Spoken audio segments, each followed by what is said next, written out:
नमस्कार दर्शकों, जेके प्राइम में आपका स्वागत है और मैं हूं विनोद कुमार। लॉकडाउन के बाद अनलॉक का सिलसिला अब शुरू होगा, यानी इस सप्ताह तक यानी 7 जून तक लॉकडाउन ही रहेगा और 8 जून से अनलॉक होगा। और अनलॉक में भी चरणबद्ध तरीके से रियायतें दी जाएंगी। लेकिन हम आपको बताते चलें कि बच्चे जो लॉकडाउन में रहे और अनलॉक में भी किस फेज मैनर तक वो लॉकडाउन में ही रहेंगे, क्योंकि स्कूल कॉलेजेस नहीं खुलेंगे। तो आप अंदाज़ा लगा सकते हैं उन पर स्ट्रेस कितना बढ़ता जा रहा है। वो कहीं ना कहीं इतने ज़्यादा स्ट्रेस में आ चुके हैं कि वो चिड़चिड़े हो चुके हैं। चिड़चिड़े होने के कारण कहीं ना कहीं ना तो वो खेल के मैदान में जा सकते हैं, सारे ग्राउंड्स बंद पड़ी हुई हैं, खेल की गतिविधियाँ एक्टिविटीज़ बंद पड़ी हुई हैं। तो सारा स्ट्रेस जो है इन पर ही बच्चों पर पड़ रहा है। दूसरी बड़ी बात यह है कि ऑनलाइन टीचिंग की जा रही है, पढ़ाई ऑनलाइन हो रही है। 2G सिस्टम हमारे पास है, अवेलेबल है, 2G सिस्टम चल रहा है, तो बच्चे मोबाइल पर लगे रहते हैं। और टीनेजर जो हैं मोबाइल पर क्या देख रहे हैं वो पेरेंट्स को पता नहीं चलता है। तो कहीं ना कहीं स्ट्रेस बच्चों के बीच में बढ़ता जा रहा है। हमने एक साइकेट्रिस्ट से बात की, जगदीश डॉक्टर थापा से बातचीत की, और उनका भी ये मानना है कि वाकई में इस दौर में, इस कोविड-19 के दौर में ज़्यादा जो असर पड़ा है बच्चों पर पड़ा है। और जो पेरेंट्स की रिस्पॉन्सिबिलिटी है, पेरेंट्स इन बच्चों को अच्छे तरीके से एक टाइम टेबल बना करके इनसे काम ले। आइए देखते क्या कहना है। आजकल बच्चे अपनी स्टडी और कैरियर को लेकर बहुत परेशान हैं। आजकल जो उनकी स्टडी भी है वो ऑनलाइन हो रही है, इसलिए जो स्क्रीन टाइम है उसका एक्सपोजर बहुत ज़्यादा हो गया है। जैसे वो अपने मोबाइल पे, लैपटॉप पे, डेस्कटॉप पे काफ़ी देर ऑनलाइन स्टडी कर रहे हैं। उसकी वजह से क्या है कि कोई मानसिक तनाव में भी बढ़ावा आया है और उनके फिजिकल चेंजेस भी जो हैं वो देखने को आई हैं। ये देखा गया है कि ये बच्चे जो हैं उनमें चिड़चिड़ापन आ गया है, उदासी आ गई है, टेंशन हो गई है, एंशियस रहते हैं और गुस्से में रहते हैं। तो ये जो है मानसिक तनाव उनमें चेंजेस आई हैं। जब भी एक्सपोजर आपका स्क्रीन टाइम में ज़्यादा होगा, ये एक टाइप की एडिक्शन होती है। कोविड-19 तो चला जाएगा, मगर जो मोबाइल की एडिक्शन है वो आगे भी कंटिन्यू रहने वाली है। दूसरा है कि अगर हम मोबाइल को या स्क्रीन टाइम को ज़्यादातर देख रहे हैं, ज़्यादा टाइम लगा रहे हैं ऑनलाइन, उससे क्या होता है कि हमारी आंखों पर भी असर पड़ रहा है, सर में दर्द हो जाती है, आंखें लाल हो जाती हैं, तो देखने में भी थोड़ी प्रॉब्लम आती है। तो वो भी एक एग्जॉस्ट हो जाता है आदमी। तो बच्चों में जो चेंजेस आ रही हैं उससे क्या है कि वो तनाव में बहुत ज़्यादा है, क्योंकि उनका कैरियर, उनका जो स्टडी है उसको लेके जब तनाव में हो रहे हैं तो जो डिप्रेशन के सिम्टम हैं उनमें बढ़ रहे हैं। जैसे कि कई बार उनकी नींद में प्रॉब्लम आ रही है, उनके बोलचाल में प्रॉब्लम आ रही है, कई बार वो गुस्सा करते हैं, उनमें कई बार वो पैल्पिटेशन की शिकायत करते हैं, घबराहट होती है, बेचैनी होती है, टेंशन हो जाती है, और कई बार वो डिप्रेस हो जाते हैं। उनकी नींद, भूख वो भी जो है वो चेंज होती है। तो बिहेवियर में चेंजेस भी हमें देखने को मिल रही हैं कि अगर आप ऑनलाइन स्टडी कर रहे हो और उसमें आपको टेंशन भी चल रही है अपने फ्यूचर को लेके, तो उससे जो बच्चे जो हैं आजकल ये भी परेशान हैं। मगर मैं ये एडवाइस करूंगा कि जो कोविड-19 है, जो पेरेंट्स हैं वो बच्चों को ये हमेशा पॉजिटिव बातें बताएं, उनके साथ कोविड-19 के बारे में उनकी कोई न्यूज़ जो है वो डिस्कस ना करें, ताकि क्योंकि बच्चे जो हैं वो अच्छी तरह इंफॉर्मेशन को एनालाइज नहीं कर पाते। वो एनालाइज नहीं करने की वजह से वो टेंशन में आ जाते हैं। पेरेंट्स जो है उनका फ़र्ज़ है कि वो बच्चों को ये बताएं कि ये भी एक प्रॉब्लम है, काफ़ी प्रॉब्लम पहले भी आई थी, ये भी चली जाएगी। तो उनको एक पॉजिटिविटी की बातें बताएं ताकि बच्चे जो हैं वो रिलैक्स हो सकें और अपने कैरियर के बारे में भी और उनकी पढ़ाई के भी बारे में उनको जो इस समय जो है वो सपोर्ट सिस्टम की ज़रूरत है, खासकर पेरेंट्स की।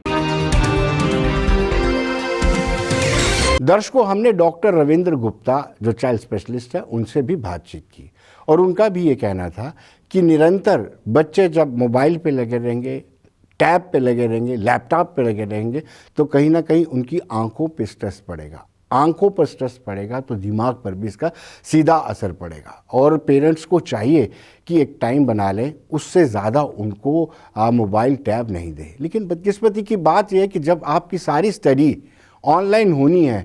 आपको नेट भी देखना है, आपको एंड्रॉयड मोबाइल भी देखना है, आपको कहीं ना कहीं टैब भी देखना है, आपको लैपटॉप भी देखना है, आपको डेस्कटॉप भी देखना है, तो कहीं ना कहीं स्ट्रेस ज़रूर बढ़ेगा। लेकिन हमें इसको मैनेज करना होगा। ऑलमोस्ट 2.25 महीने हो गया है बिल्कुल। और जो स्कूल होते हैं, स्कूल सिर्फ पढ़ाई के लिए नहीं होते हैं। स्कूल एक तो सोशल गैदरिंग होती है, बच्चे आपस में एक दूसरे से मिलते हैं, टीचर से मिलते हैं, स्कूल में गेम पीरियड होता है, वो खेलते हैं। अब बच्चे बिल्कुल घरों में कैद हो गए हैं, बिल्कुल एक कहते हैं ना कैदी बन के रह गए हैं। तो ये कैदीपन जो है, मैं कहता हूँ वो भी एक काउज ऑफ डिप्रेशन है। पहले तो स्कूलों में ऑनलाइन क्लासेस नहीं स्टार्ट हुई थी, अब ऑनलाइन क्लासेस स्टार्ट हो गई हैं। अब उसका एक और नुकसान ये हो गया है कि हमारे जम्मू कश्मीर में आपको पता है कि 2G है, तो ये आपको पता होना चाहिए। तो उसमें क्या है कि प्रॉपर अभी भी कई जगह जो है नेट नहीं चलता। तो फिर बच्चों क्या कहते हैं, पेरेंट्स को अच्छे मोबाइल ख़रीदने के लिए फोर्स करते हैं, और लैपटॉप के लिए होता है या पैड के लिए बोलने के लिए होता है कि जिन्हों के घर में तो पहले ही है लैपटॉप या स्मार्टफोन्स, तो उनको कोई प्रॉब्लम नहीं है। बट बच्चे देखी अब ये जिद कर रहा है। पेरेंट्स के लिए भी एक बर्डन, एक एक्स्ट्रा खर्चा समझ लो आ गया है। और कई तो जो हैं अभी इतने एक्सपर्ट भी नहीं हैं कि बच्चे को कैसे चलाना है, इवन नेट कैसे चलाना है, तो बड़ा मुश्किल हो गया। तो एक बच्चे में ना आपस में भी जो एक डिप्रेशन, जो माइंड में डिप्रेशन आ गई है कि यार मेरे को उसके पास इतना अच्छा फ़ोन है। बच्चे आपस में बात करते हैं फ़ोन पे एक दूसरे से, तो वो ये डिस्कस करते हैं मेरे पास वो वाला फ़ोन है, मेरे पास वो फीचर है। तो एक आपस में हीन भावना भी कई बच्चों में ये देखने को मिल रही है। दूसरी ये है कि कंटिन्यूस मोबाइल पे या लैपटॉप पे या पैड के ऊपर नज़रें गड़ाए रखना, उससे आँखों के ऊपर बड़ा प्रेशर पड़ रहा है। जैसे हम कहते हैं ना बैग का प्रेशर पड़ता था पीठ के ऊपर, अब स्कूलों के बच्चों को आँखों के ऊपर प्रेशर, सिर दर्द होने। हमारे पास कई बच्चे अभी आते हैं एग्जॉस्ट हुए होते हैं, क्योंकि आजकल देखो ना हर एक स्कूलों में 3-3 घंटे 4-4 घंटे एट स्ट्रेच बैठना पड़ता है। उस बैठने के दौरान क्या होता है, बच्चों को प्रेशर पड़ रहा है, सिर दर्द हो रही है, एग्जॉस्ट हो गया होता है बीच में। चलो ये है, फिर बच्चा, मैंने कई ये भी देखे हैं कि पेरेंट्स ने पूछा कि बच्चा बैठा होता है, नहीं सर वो तो लेट के देखता है। अब मुझे नहीं पता लेट के देखने में कितनी उसको पढ़ाई हो रही है, कितना याद हो रहा है, क्या नहीं हो रहा। हाँ, और 2 वे कम्युनिकेशन तो हो नहीं रही है, टीचर पढ़ाया जा रहा है, बच्चे सुन रहे हैं। और कई बार मैंने ये भी देखने सुनने में आया है कि वो अपना ऑन करके बार मस्ती मारते रहते हैं, तो स्कूल में टीचर को तो यही लगता है कि वो मेरी बातें सुन रहा है। ये है कि स्कूल के बैग की प्रॉब्लम ख़त्म हुई है, बट अब आँखों की, सिरदर्द की, आई मसल्स की वीकनेस के कारण ये एक लोड बच्चों के ऊपर एक्स्ट्रा बन गया हुआ है। बच्चों को डाइवर्ट करना चाहिए। मैं तभी मैंने कहा ना, एक किचन एक ऐसी चीज़ है जहाँ पे पेरेंट्स जो हैं बच्चों को इन्वॉल्व करते हैं। भाई देखो आज हमने ये सब्ज़ी बनानी है, ये डिश बनानी है, ये डिफरेंट टाइप का आइटम बनानी है, इसमें ये करना है, वो करना है, उससे एक इन्वॉल्व रहता है। या घरों के किसी इन्वॉल्व करना चाहिए, चलो आज इस कमरे को हम सफाई करते हैं, आज इस कमरे के बेड ऐसे शिफ्ट कराते हैं। तो उससे क्या होता है, जब इन्वॉल्व हो जाते हैं, एक किस्म का ये भी एक तरीका होता है अपने आप को डाइवर्ट करने का। दर्शकों, हमने पेरेंट्स से बातचीत की। अभिभावक भी इस बात को मानते हैं कि बच्चे लगातार फ़ोन का इस्तेमाल कर रहे हैं, टैब और उसका लैपटॉप का इस्तेमाल कर रहे हैं, जिससे कहीं ना कहीं दिक्कतें पेश आ रही हैं। क्योंकि कोविड-19 के कारण खेल के मैदान में खेल की गतिविधियां पूरी तरह से प्रतिबंधित हैं, जिसके चलते बच्चों के पास इसके अलावा कोई विकल्प नहीं है। ये परिवार वालों के लिए भी चिंता का विषय बना हुआ है। माइंडसेट में चेंजिंग तो आई है बच्चों की। 2 महीने से लगातार घर में बैठे हैं, वो स्कूल नहीं जा रहे हैं, स्कूल बंद है। बच्चे सुबह से लेकर शाम तक घर में रहते हैं, ना बाहर आते हैं ना जाते हैं, ना कोई एक्टिविटी उनकी, कोई पढ़ाई में भी थोड़ा डाउन ही जा रहे हैं। अब स्पोर्ट्स बिल्कुल बंद है सारा, स्पोर्ट्स तो है नहीं, 2 महीने से स्पोर्ट्स बिल्कुल बंद है। बच्चे सुबह से लेकर शाम तक मोबाइल में लगे रहते हैं। एक तो जो स्कूल से ऑनलाइन जो टीचिंग चल रही है वो भी 2G पे चलती नहीं। जब तक 4G नहीं चलेगा हमारे जम्मू में वैसे कामयाब ही नहीं है। डिप्रेशन की तरफ जा ही रहे हैं बच्चे। देखो ना, सुबह मोबाइल पकड़ते हैं, शाम तक मोबाइल पे बैठे रहते हैं। माँ बाप तो समझाते रहते हैं, वो क्या करें फिर। अब बच्चे घर में रहते हैं, कोई मानता कोई नहीं मानता। कोई चेंजिंग नहीं आ रही है, पढ़ाई बिल्कुल नहीं हो रही है। जो ऑनलाइन पे पढ़ाई हो रही है वो भी अच्छी नहीं हो रही है। बच्चे भी घर बैठ बैठ के तंग पड़ गए हैं। बच्चे तो बेचारे तंग पड़ गए हैं, वो बोलते हैं स्कूल जाना है, स्कूल खुल नहीं रहे हैं, लॉकडाउन चल रहा है।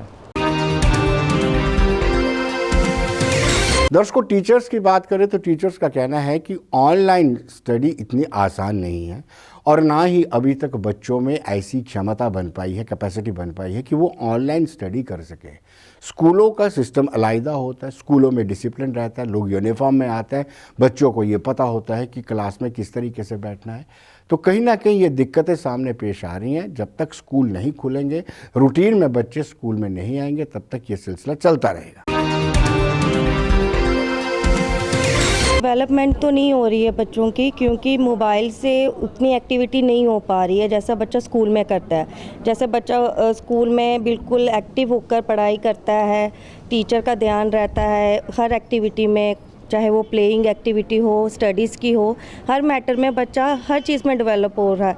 लेकिन घर पे बैठ कर इतनी डेवलपमेंट नहीं हो पा रही है। एजुकेशन जो होती है वो स्कूल कॉलेजेस में ही बच्चा वहाँ पर ही ग्रो अप होता है। घर पे वो मोबाइल पे फोकस इतना कर रहा है कि उसकी प्लेइंग एक्टिविटी, वो गेम्स पे ज़्यादा ध्यान दे रहा है, हालांकि पढ़ाई के ऊपर इतना नहीं है। वो एक आधा घंटा जो क्लास चलेगी बस वहीं पे रहता है ध्यान उसका कि उस वक्त तक ही बैठना है। जहाँ 8 घंटे बच्चे ने स्कूल में टाइम स्पेंड करना है, जिसमें प्लेइंग एक्टिविटी भी होती है, रिटन का भी होता है, ओरल भी होता है, ड्राइंग एक्टिविटी होती है, हर चीज़ की एक्टिविटी में वो एक्टिव रहता है। घर पे तो बस वो मींस कि मोबाइल के थ्रू ही वो अपनी स्टडी कर रहा है। रिटन में तो बिल्कुल उसका ध्यान जा ही नहीं रहा कि रिटन में ही करना। ऑनलाइन वो जैसे हम हायर स्टडीज़ में ऑनलाइन क्लासेस लेते थे कि ऑनलाइन पेपर देने हैं हमने, वो बच्चा LKG UKG वाले बच्चे जो हैं वो ऑनलाइन दे रहे हैं पेपर। हालांकि उनको रीडिंग करना नहीं आ रहा, पेरेंट्स सपोर्ट कर रहे हैं रीडिंग के लिए कि how to read, how to write, कैसे उसको करना है। तो बच्चे तो डेवलप नहीं हो पा रहे, वहाँ पे माइंड उनका वहीं पे ही है, वो डाइवर्ट हो रहा है, पढ़ाई से उनका डाइवर्ट हो रहा है माइंड, वो ध्यान से नहीं। घर पे एक ही रूम में बंद रहना, टीवी देखना या मोबाइल देखना, उसी में ही बस वो बंद हो गया है, उससे बाहर नहीं आ पा रहा है बच्चा। जैसे बच्चा साइकिलिंग के लिए बाहर जाता था, शाम पे वॉक के लिए जाता था बाहर, या पेरेंट्स के साथ घूमने जाता था, वो तो सब कुछ बंद है। पहले बच्चे स्कूल में जाते थे, बच्चे अपनी प्रेयर वगैरह करते थे, एक्सरसाइज वगैरह करते थे और जुडो कराटे वगैरह करते थे स्कूल में।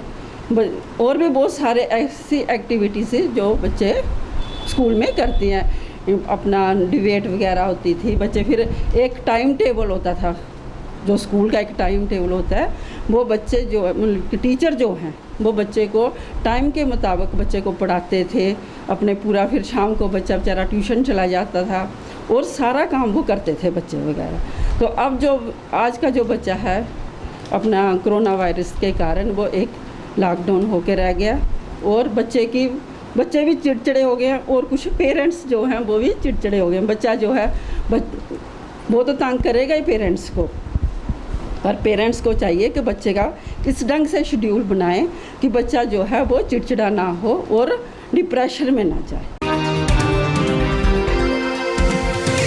दर्शकों, हम आए दिन सुन रहे हैं कि टिड्डी दल का हमला हो रहा है और उत्तर भारत में कई रियासतों में टिड्डी दलों ने हमला किया और काफ़ी फसल को नुकसान पहुंचाया। किसान त्राहिमाम कर रहे हैं, व्यवस्थाएं भी की गई हैं, लेकिन जम्मू कश्मीर का, खासतौर पर जम्मू का किसान अब अफोर्ड करने के लिए तैयार नहीं है। उसकी वजह एक है, धान की फसल वो पहले ही बर्बाद हो गई थी कि धान की फसल पकी हुई थी, उस पर बारिश आ गई और वो फसल पूरी की पूरी तबाह हो गई।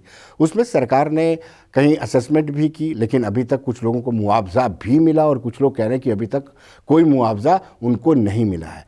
दूसरी बात आपको कही कि गेहूँ की फसल भी खड़ी थी, तब भी ऐसा ही हुआ और फिर बीच में लॉकडाउन आ गया। लॉकडाउन आने की स्थिति में वो फसल की कटाई नहीं कर पाए क्योंकि लेबर जो है माइग्रेट कर चुकी थी, माइग्रेट कर रही थी। इन सब के बीच में अगर अब टिड्डी हमला होता है, टिड्डी दल का हमला होता है, तो कहीं ना कहीं किसान बुरी तरह से पिस जाएंगे। अगर टिड्डी दल हमला करती है तो फसलें तबाह हो जाएंगी। हालांकि ऑलमोस्ट फसलें कट चुकी हैं, लेकिन मैदान में पड़ी हुई हैं, लोगों ने घर नहीं लेके गए हैं। टिड्डी दल अगर हमला करता है तो काफ़ी नुकसान हो सकता है।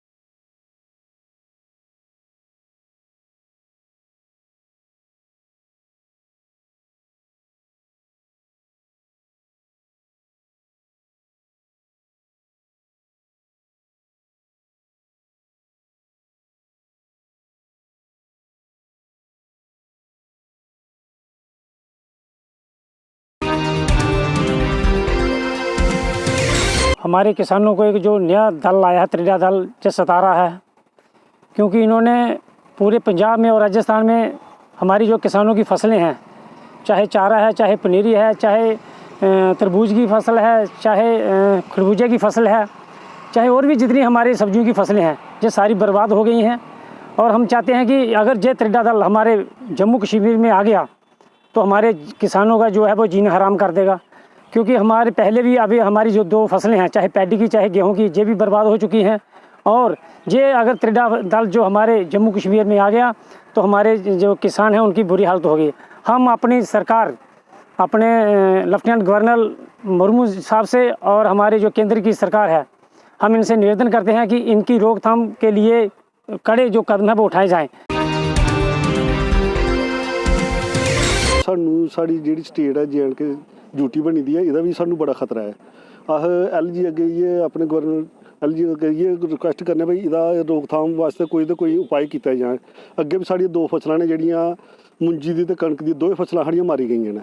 इहदे दौरान अगर इहदा कोई बंदोबस्त नहीं किया, जेह्ड़े साढ़े डंगरें दे वास्ते असें पट्ठे राहे दे ने, अगे पनीरी है, अगे दुहाना कक्कड़ी है, उहदी फसल दी भी काफ़ी नुकसान होने दा डर है। तो अस इ'यै रिक्वेस्ट करने तुहाडे मीडिया के माध्यम राहें भाई इहदी रोकथाम ते कोई जल्दी कोला जल्दी ते छिड़काव दा कोई इंतजाम किया जाए। हमने जो मक्की सब्जियां वगैरह लगाई हुई हैं, तो इनको बचाने के लिए जहाँ गवर्नमेंट से गुजारिश करता हूँ कि ताकि इनका अच्छा तरह प्रबंध किया जाए, दवाई वगैरह का छिड़काव किया जाए, ताकि ये आने से पहले ही इसका थोड़ा बहुत बंदोबस्त हो जाए। दर्शकों, किसानों का कहना है कि अभी भी फसलें खड़ी हैं, सब्जी खड़ी है, पौध खड़ी है, और जो चारा जानवरों का होता है वो भी खड़ा है। अगर टिड्डी दल हमला करता है वो पूरी तरह से सवा चट कर जाएंगे। हमने अनुभव भी देखा है, और जो बाकी राज्यों में हो रहा है किस तरीके से टिड्डी दल हमला करता है और पूरी की पूरे एरिया को तबाह कर देता है। तो लिहाजा सरकार को चाहिए कि कोई बंदोबस्त करे, कोई तैयारी करे। अगर ये साढ़े इधर जम्मू स्टेट च आई जाता है तो मेरी गौरमेंट अगे गुजारिश है कि ये उपर पहले गै कोई बंदोबस्त किया जा, क्योंकि साढ़े पहले की लॉकडाउन की वजह कन्नै साढ़े किसान बड़े परेशान ने। पहले फसलां बड़ियां बर्बाद होई ना, हुण इस वेले किसान पनीरी राह दे ने। अगर ये त्रिड्डा इत्थे आई जांदा तो फिर बड़ा मुश्किल हो जांदा। सब्जियां ने इस वेले तैयार होई दियां ने ते त्रिड्डा दे 2 मिनटें में बस खत्म करी ओड़दा सब कुछ। मेरी गौरमेंट अग्गे इ'यै प्रार्थना है कि इसदा पहले गै कोई बंदोबस्त ऐसा किया जा ताकि इत्थे पुज्जने कोला पहले गै खत्म हो जा। हम चाहते हैं कि अगर वो हमारे जम्मू कश्मीर स्टेट में एंट्री अपनी करता है तो इससे किसानों को बहुत बड़ा नुकसान होगा। आगे ही किसानों का बहुत ज़्यादा नुकसान हुआ है, चाहे वो पैडी की फसल थी, चाहे वो गेहूं की फसल थी, चाहे वो धान की फसल थी। पर लेकिन अगर इसके कारण आगे ही किसान वो अपनी कर्ज माही में दबा हुआ है। अगर ये त्रिड्डा हमारे इस स्टेट में पहुंच जाता है, किसानों का बहुत बड़ा नुकसान होगा। हमारी फसलें आगे तैयार हैं, धान की फसल, पनीरी लोग लगा रहे हैं, चारा है, सब्जियों का फल तैयार है। अगर उसमें ये अपना प्रकोप पैदा कर लेता है तो इससे बहुत बड़ा नुकसान होगा। मैं एक बार फिर अपने सरकार के प्रति और गवर्नर साहब के प्रति निवेदन करना चाहता हूं कि इसके लिए ऐसी कोई मेडिसिन दी जाए, किसानों को इशू की जाए कि जिसके कारण अगर ये अपना प्रकोप त्रिड्डा दल करता है तो उसका वो छिड़काव करके अपने आप को और अपनी फसल को, उस त्रिड्डे को बचा सकेंगे।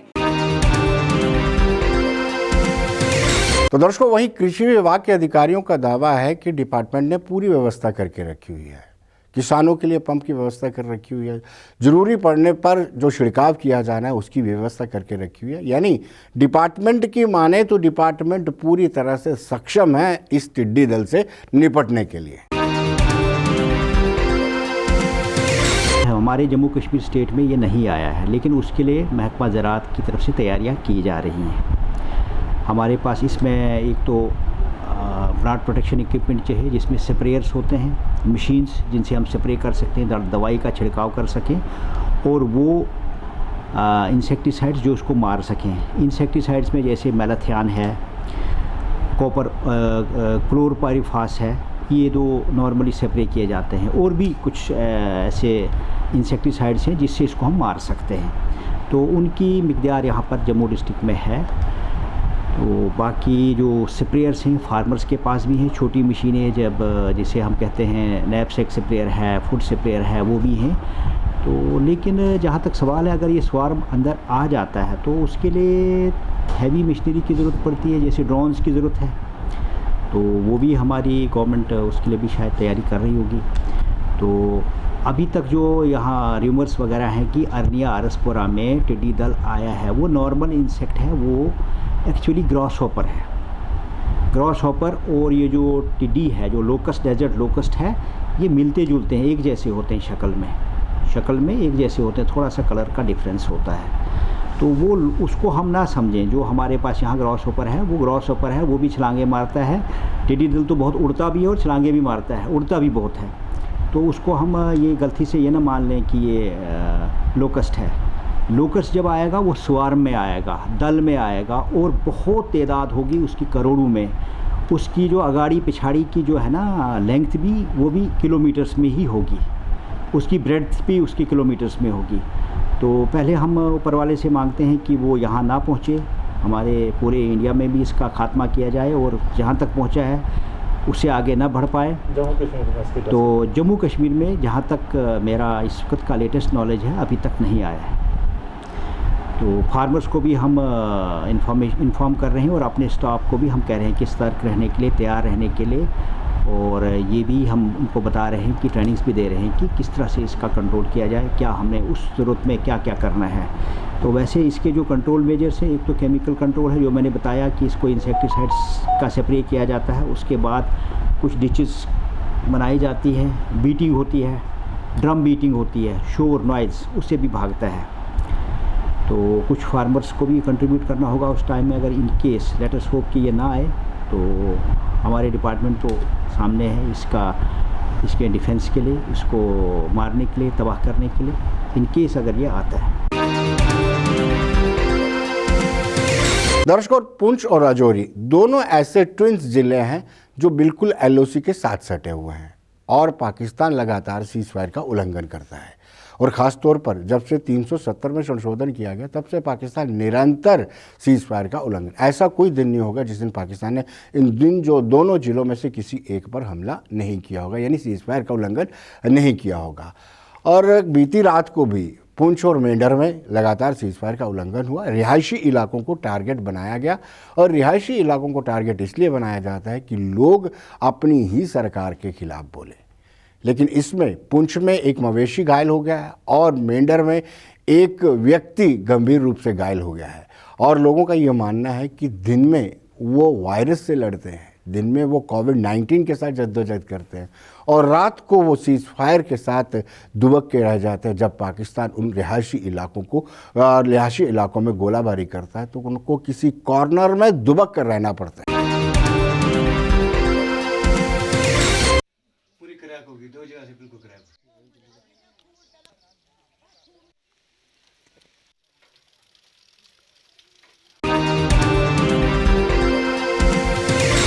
आठ बजे शुरू हुई थी, फिर पूरी रात चलती रही है। इसमें भैंस मेरी बात जख्मी हो गई है। बाकी रात हम बहुत परेशानी में रहे, बेहद का परेशानी में रहे। एक तो बीमारी तो हम परेशान हैं, सिर्फ बिल्कुल अंदरों बाहर नहीं निकल सकता वे। दुइया हूँ गोलाबारी जड़ाई, ये बहुत परेशानी हूँ मचा गए। हमला अंदरों बाहर नहीं निकल सकता वे, ना कोई रात इतना नहीं हम निकल सके भी जे इसमें ऐसे गए कोई हम का मलम ला सका, इतनी नहीं हम बाहर निकल सके भी। ये परेशानियां ने जड़ा और जदे कोई नहीं बीमारियां कर सकता भी, पर गोलों को कर सकी ना, इन्होंने बंद कर सकी ना। पूरी रात हम बिल्कुल बस इस तरह रहे जे परेशानी में रहे। बाकी भी कदे मैफ मार जाती है तो मैं हम बाहर निकलना हमारा बस कोई नहीं, तो इन्होंने बंद कर सकी, परेशानी दूर कर सकी ना। कदे बीमारी नहीं हो सकती या परेशानी दूर कर सकी। निका निका बच्चा ही बिल्कुल बस वे अंदर ही, कोई उन्होंने पढ़ाई नहीं, कोई नहीं, कोई मजदूरी नहीं, कोई नहीं। हम गरीब लोग का सिरों मार छड़े। हम शाम का टाइम गोलाबारी हुई है। इस वजह देखो मेरा मकान ये कंडीशन देख लो, मेरे बावर्ची खाना ही देख लो, कंडीशन देख लो कि जिससे बीच बहुत बुरा असर हो रहा है। एक तो कोरोना बीमारी ने हम बड़ा तंग कर लिया, दूसरा नंबर यह है कि इस गोलाबारी ने बहुत तंग कर लिया। हमने दसो कि केड़ा पास है जा गवर्नमेंट ने सोचने लोड़ है कि कम से कम गोलाबारी तो बंद होने एक साइड रुकना चाहिए ना, कि दो साइड के बीच दो मुसीबतों में फंस गया तो किसी साइड भी जा सका हम। तो यह कंडीशन देख लो। बाकी बाल बच्चा ने बिल्कुल रात के टाइम को खाना वगैरह कुछ नहीं खा सको। तो इस तरह धर्म भरम वगैरह गए। तो इससे भी यही है कि हमारी अपील गवर्नमेंट अगे यही है कि कुछ न कुछ इंसाफ की हो जाए। मेरा को एक इस पूरा महला सैल वार्ड के बीच एक मेरा को मोर्चो नहीं है। बाकी हर बंदा को मोर्चो आ है, एक मेरा को मोर्चो नहीं है। हूँ बार बार कह रही हूँ कि मैंने मोर्चो दितो जाए तो नहीं दे रहे। कोई नहीं है। जित मेन जरूरी मोर्चा की है उत मोर्चा बन ही नहीं रहे। जितनी जरूरी उत मोर्चा बनी लगा भी जित हम करेंगे जी। हमने फिर आखिर हमने नाश का बुन के किया कि सियाल का मकान अभी गया नठा उत रात तो बाल बच्चा ने ले गया।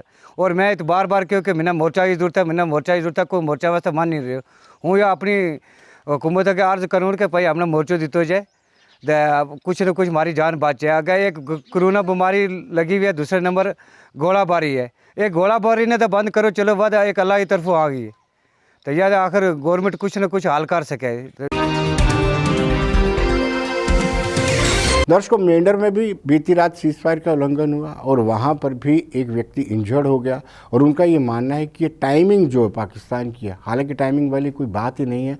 अगस्त से ही लगातार सीज फायर का उल्लंघन हो रहा है। उनका कहना है कि जब वो बुआई करते हैं तब सीज फायर का उल्लंघन होता है, जब वो कटाई करते हैं उनकी ये मंशा रहती है कि किसान, इस साइड के किसान काम ना कर सके और अपनी सरकार के खिलाफ हो हल्ला करे।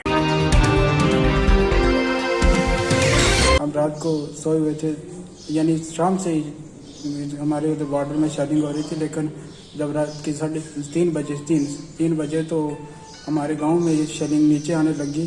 तब हम काफ़ी यानी उधर बॉर्डर एरिया में ऐसा लगता है कि जैसे जब गोले पड़ते हैं तो जंग शुरू हो गया। लेकिन अचानक मेरे मकान पर आकर एक शैल गिरा और शैल जब मकान पर गिरा तो दरवाजे से अंदर से स्प्लेंडर आकर सोया हुआ था तो आगे मेरी टांग में लगा। तो तब जब मैं जागा यानी खून हो गए थे मेरी टांग में। तो मेरे घर वालों ने मुझे उठाया, मुझे होश नहीं था यानी।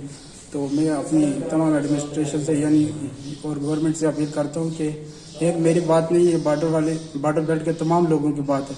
हमारे उधर बहुत से गरीब लोग रहते हैं, उनका माल मवेशी, उनके बच्चे, उनके यानी आजकल दिन में तो कोरोना वायरस है, बाहर नहीं जाने देती गवर्नमेंट। और रात को हमें शेलिंग का सामना करना पड़ता है। तो इससे ज़्यादा और हमारे लिए कौन सा यानी लॉकडाउन होगा। इस कोरोना में अपनी गवर्नमेंट से ये अपील करता हूँ कि अगर बॉर्डर में आप बैठ के भी तो सब जा सकते हैं। 2 बार शेलिंग हुई।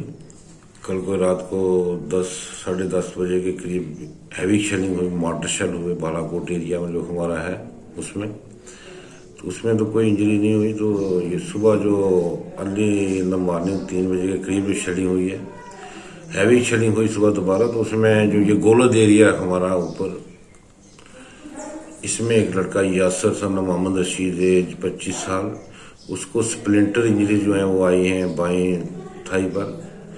तो सुपरफिशियल इंजरी थी। तो ये हमने फौरी जो मुझे पता लगा कि ये लड़का इंजर्ड हुआ है तो मैंने medical team along with ambulance की भेजी, एवोक्यूएट किया जगह से। यहाँ पर लाया, अंडर ट्रीटमेंट है, स्टेबल है। और आपके माध्यम से मैं पब्लिक से ये अपील करूँगा कि एडजॉइनिंग बॉर्डर जहाँ पर शेलिंग्स होती है, शेलिंग अफेक्टेड एरियाज हैं, वहाँ की पब्लिक से मेरी अपील है कि हम इस वक्त शेलिंग और कोविड-19 कोरोना 2 किस्म की चैलेंज है हमारे साथ। तो सभी बहन भाई हैं, बुजुर्ग हैं, उनसे अपील है कि वो शेलिंग के दौरान अपने घरों के अंदर रहें, अपना माल मवेशी वगैरह अंदर रखें। और कोविड-19 के हवाले से मैं यही अपील करूंगा कि मास्क का यूज़ करें, डिस्टेंस बनाए रखें।